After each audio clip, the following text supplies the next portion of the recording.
मांगे fees copy. Actually क्या है, क्लास में जो मैडम है वो क्या मांग रही हैं जी, थोड़ी क्रूएल भी हैं, मतलब थोड़ा अच्छे से अच्छे बात नहीं करती, बच्चों को डरा के रखती हैं। ये फीस कॉपी मांगने के लिए इसीलिए उनको रखा गया कि इनको जाके वसूल किया हो फीस वीस इनसे, ठीक है। लेकिन एक बच्चा है क्लास में, वो क्लास में ऐसे फ्रंट रो पर बैठा हुआ और सो रहा है।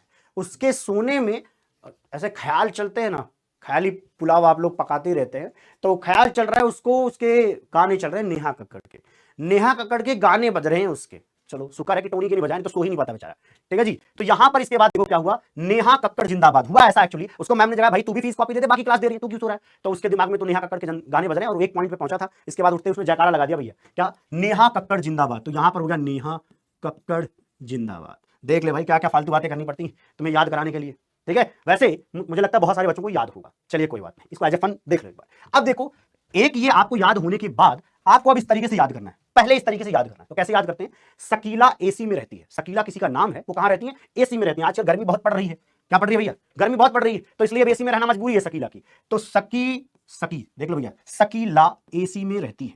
शकीला जी कहां रहती है भैया, एसी में रहती है। क्या बात करो, ठीक लग रहा है क्या, शकीला एसी में रहती है। अब अगला देखो, टीना जी है, वो अभी भी गर्मी के दिनों में भी भैया थोड़ा सा ऐसा समझ लो कि फिटनेस फ्रीक है, तो दौड़ती वगैरह है, तो वो अब हाफ रही है, ज्यादा दौड़ दिया है, तो टीना जोर से हाफ रही है, ठीक है जी। Titanium, zirconium, hafnium and rutherfordium, RF, इनके नाम भी धीरे धीरे आप पढ़ते चलेंगे।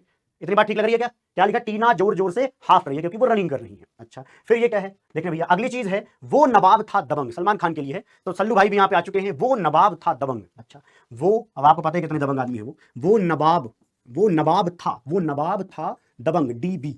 इसके बाद वाली चीजें आपको इस तरीके से याद नहीं करनी है, उसको मैं बाद में याद कराऊंगा, जब मैं 101 से लेकर के 118 तक के एलिमेंट्स को याद कराऊंगा तब मैं बताऊंगा, ठीक है। इसलिए देखोगे नीचे में कुछ कुछ बॉक्स अभी छोड़ दूंगा, ठीक है।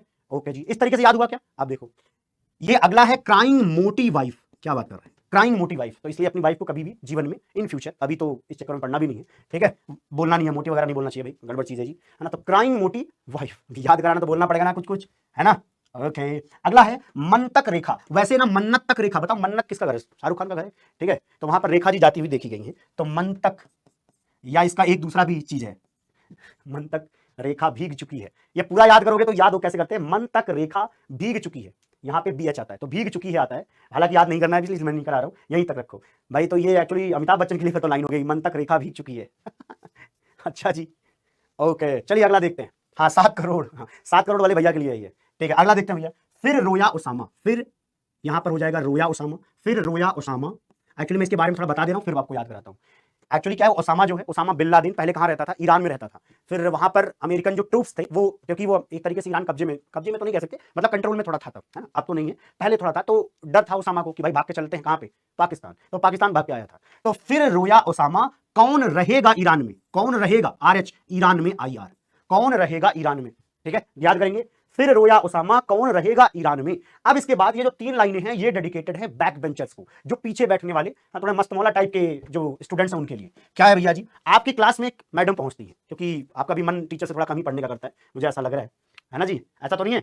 अच्छा फिर ठीक है, ये देखे क्या है कि क्लास में एक मैम पहुंचती है, वो आपको कह रही है कि वो बैक बेंचर सारे हल्ला कर रहे थे, तो उन्होंने बोला चलो आगे आ जाओ, आगे आ जाओ, ठीक है। तो मैम ने क्या बोला, नहीं पढ़ोगे, नहीं पढ़ोगे तो पिटोगे, नहीं पढ़ोगे तो पिटोगे। वो कह रही है कि पिटोगे वहीं, अगर नहीं पढ़ोगे तो, ठीक है, नहीं पढ़ोगे तो पिटोगे, तो फिर कह रही चलो आगे आओ, तुम लोग पीछे नहीं पढ़ोगे।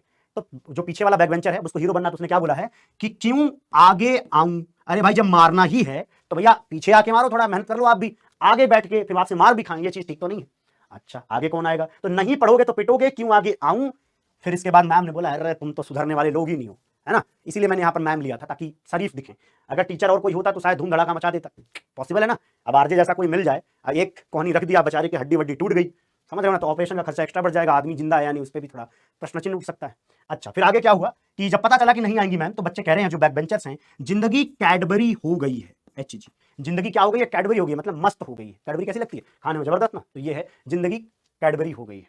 मामला ठीक ठाक है क्या, ओके। तो अब इस तरीके से याद रखना, मैं क्यों बता रहा हूं पता है, जब मैं आगे चीजें पढ़ाऊंगा तो मैं इन्हीं चीजों को इस तरीके से बोलूंगा। अब मान लो किसी ने मुझसे पढ़ा ही नहीं है कि जिंदगी कैडबरी हो गई, मैंने कहा उससे कि बेटा जिंदगी कैडबरी हो गई है, तो इस तरीके से आपको